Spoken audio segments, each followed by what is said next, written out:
As they left the village, the grandfather told the grandson not to turn around and to look at the village. They needed to look forward to the future. But of course, the grandson didn't listen to his grandfather, and he turned around to take a peek at the village as it was being destroyed in the snowstorm. And when he did, his feet became the roots and his arms became the branches, and he became the golden spruce. Initially, I had very few expectations of the trip, except that it was going to be very beautiful.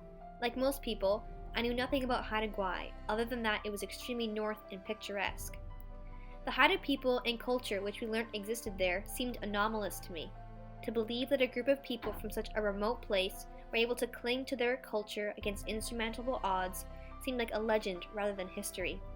However, we were able to witness this strength firsthand, the kind of strength which can only be described as resilience.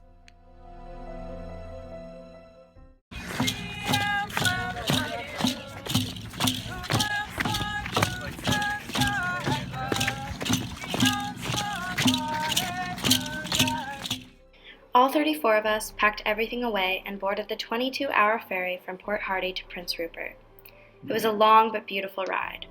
We passed through fjords and U-shaped valleys formed by glaciers, as well as the uninterrupted northern landscape. We then had a 9-hour ferry to Skidegate.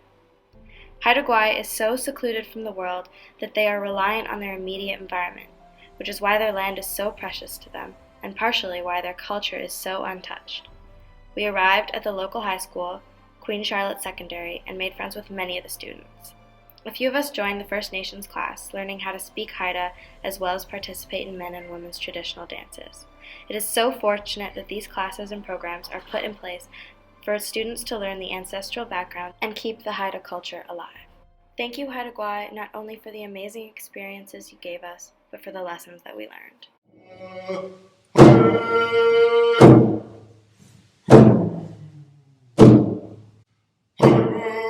We set out on our journey to answer two questions. How do the Haida people embody resilience, and how is this resilience connected to the geography of where they live? The answers that we received surprised us. Because we asked people our questions without much context, they had to answer quickly and almost instinctively. We feel that this meant we got very honest answers. How much do you think your traditional Haida ecological knowledge affects today? You're only allowed to sing a certain song if you belong to that certain clan, or allowed to harvest certain food in certain areas if you're from that clan. And in Masset, most Skidegate people, if they're not from that clan, they can't harvest food up there. More likely if we're say down here and we're in the clan, and the clan allows you to do the song or allows you to go to take food from their land or area. Our language is an oral language, so there's about 13 elders at the school just recording every day. So like they have to go to school and like film and record everything they say, update the language. So you see more of their cultures coming back like that. With that being said, it's going to be very challenging because there's maybe only a dozen Haida fluent speakers left. So to get the young kids to speak the language or anything like that is going to be a challenge. But there are examples where they are bringing it back and they're relearning a lot of their culture because so much was lost. Yeah, we use our Haida culture frequently in our daily lives. Saying good morning, to the elders, definitely Haida counts. A school here always tries to maintain the balance too.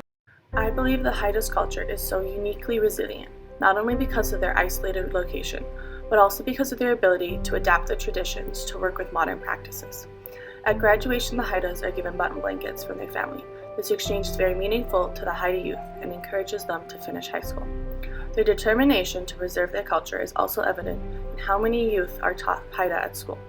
Now, traditionally knowledge was shared orally in First Nation cultures, but the Haida now have made recordings to ensure that even if all the elders who remain that are fluent in the language were to pass, others still have the ability to learn and continue the language.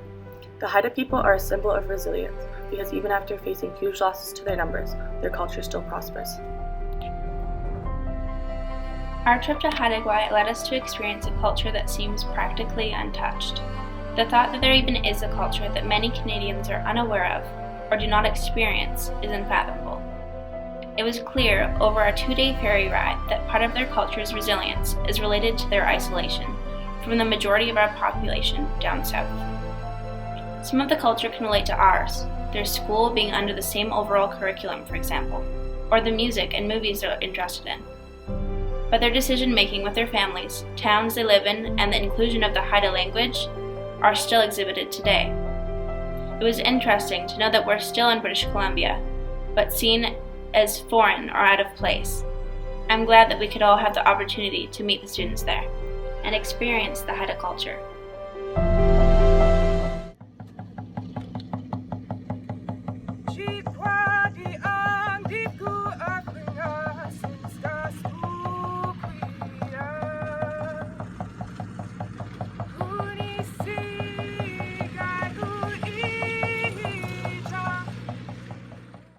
Kalungwa Killa. It means I'm thanking you with a good voice. Kalungwa Killa.